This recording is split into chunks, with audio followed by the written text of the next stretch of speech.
Hey guys, I'm going to talk about the Kentucky Derby preps and contenders. Now, I'm going to start with Bodemeister and the Arkansas Derby. And a couple of things that impressed me about him is that he had a bad break. He breaks very slowly, and then he has to spend a lot of energy to sort of run vertically and get in front of all those horses. He also had a bad post. Now, this seemed to be a very competitive race, and you can see here Bodemeister takes the lead at the turn and never tires. He probably actually keeps running faster. Another horse that's in this field is Secret Circle. He's second, but he tires, starts drifting. And the rest of the field was way far back. Bodemeister ends up winning by 9 lengths, which lengths just means the length of a horse. So if you put them in line, 9 horses. Some things that I like about Bodemeister are that he has 2 wins, 2 seconds, so he's never been worse than second. Things that I don't like about Bodemeister is that he's only started racing this year as a 3-year-old, so he's never raced as a 2-year-old, and I think it's a sort of a well-known stat that an overwhelming majority of the Derby winners have raced in their second year, and sort of got better in their third year to win the Derby. And last thing about this race, Secret Circle, which was second. Based on this performance, I doubt they're going to send him to the Derby, although he has enough money to make it, but it doesn't seem like if he was so far back at 1 1/8, I don't think he's going to be able to get a 1.25 miles. Now I'm going to talk about the Bluegrass Stakes at Keeneland. Now, one thing to note about this race is that the track at Keeneland is a synthetic track versus Churchill Downs is a dirt track where the Kentucky Derby is held.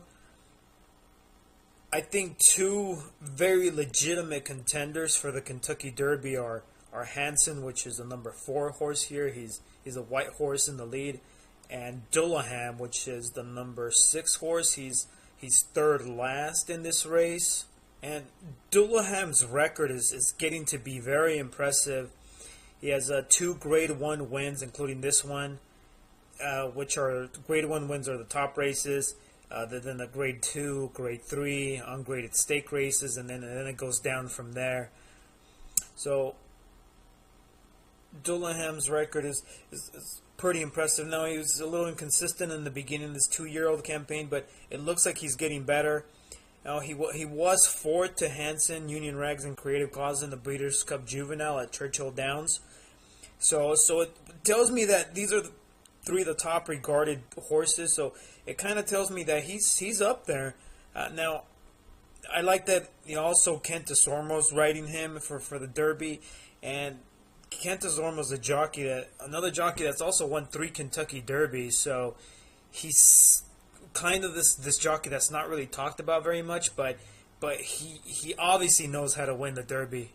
One thing that I don't like about Dullaham is that he seems to be like a deep closer. He stays far behind, and in the Kentucky Derby in a 20-horse field, if he does that, he's going to get him and the jockey are going to get a lot of dirt in the face, and I think that gives you a disadvantage when you're running in the Derby to be too far back. Now, something that I notice here is he has sort of an awkward finish here. The jockey pulls him very quickly, so I don't know if that means anything, but it's certainly it may be something, and that's something to watch for. And Hansen, the other contender, finishes off second here, but I still believe in him. I think maybe the synthetic track isn't all that great for his type of running style for front runner. This to me is more of a winning ride for Hansen. He broke out of the 12th spot. Here's Hansen, the number 12 horse at riding in the Gotham Stakes at Aqueduct.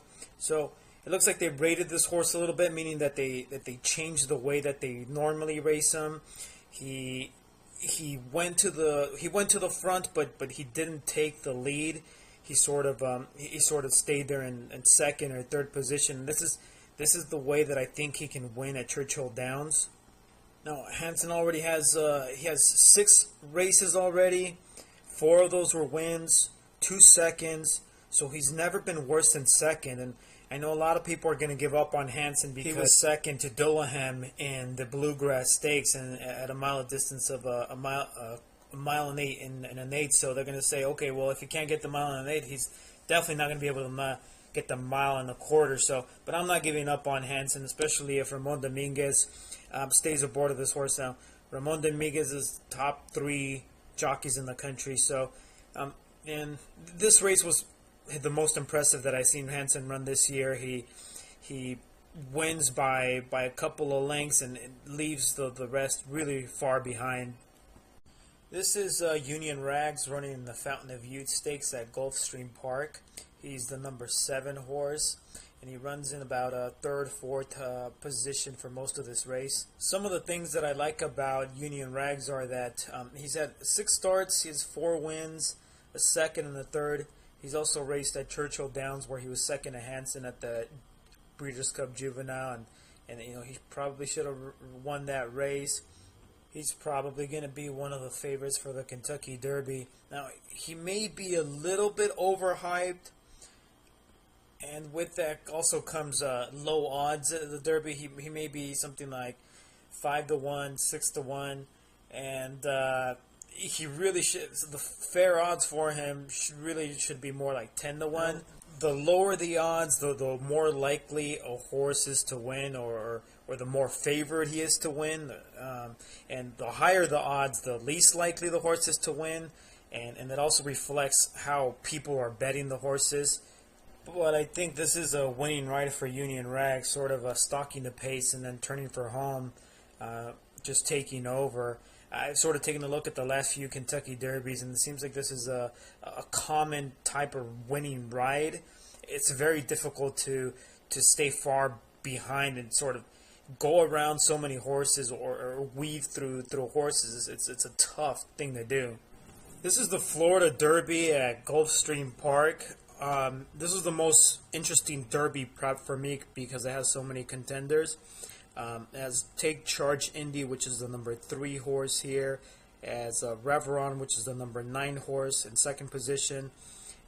Take Charge Indy is in the front, and there's the number 8 horse, which is El Padrino, and then the number 6 horse is Union Rags. Now, one of the things that I like about Take Charge Indy is that Calvin Borel's riding him for the Derby, and Calvin is another one of these jockeys that's won 3 Kentucky Derbies at Churchill Downs, and he has a home court advantage because he races there, and it's a real thing in any sport, the home court advantage. And he's figured out that the shortest distance around the track is on the rail. That's why when horses run, they sort of line up in a line because they're trying to save ground. And I recently noticed that both the Calvin Borel and Kent Desourmoux have a sort of a TV show called Cajun Jockeys or something like that. So they might have a little bit extra motivation to win the Derby for TV show purposes. Anyway, Take Charge Indy apparently has some very good breeding. But my stance on this is that all the horses that make it to the Kentucky Derby are well-bred horses. So that doesn't really make a huge difference to me. Now, regarding Take Charge Indy's past performances, he's only really has 2 wins, but it seems like as a 3-year-old he's getting better. He won this race, which was very competitive, so he may be peaking at the right time. Another horse that was running here was the number 8, El Padrino. Now, I think Javier Castellano I was watching this race, and I noticed that Javier Castellano spent way too much time trying to box in Union Rag, so he had nowhere to run at the end of this race. So I think the jockey sort of ruined his chances, and you can probably scratch this race out of his past performances. He has decent past performance, but he's definitely going to be a long shot in the Derby. Now Union Rag sort of has nowhere to run, and once he finds an opening, it's way too late. And Julian should have really figured out a way to get out of traffic trouble. And another horse that may be overlooked is the second place horse here, Revron. He has decent past performances, but he's definitely going to be a long shot. This is the Santa Anita Derby, probably the most exciting race, most exciting Derby prep, and not only because I was there. Some of the Derby contenders are the number 1, Creative Cause, which is sort of in the middle, riding the rail. The number 4 horse, which eventually takes second position, and the number 2 horse, Liaison. And this horse, Liaison, if they send him to the Derby, I think they're making a mistake. He really has no shot. He's done nothing as a 3-year-old. Now, Creative Cause is probably the most seasoned horse out of all of these. He has 8 starts, 4 wins, a second, and 3 thirds. But he's never finished out of the money, meaning that the money means like first, second, or third place. And although he's the most seasoned horse, he hasn't really learned how to focus down the stretch.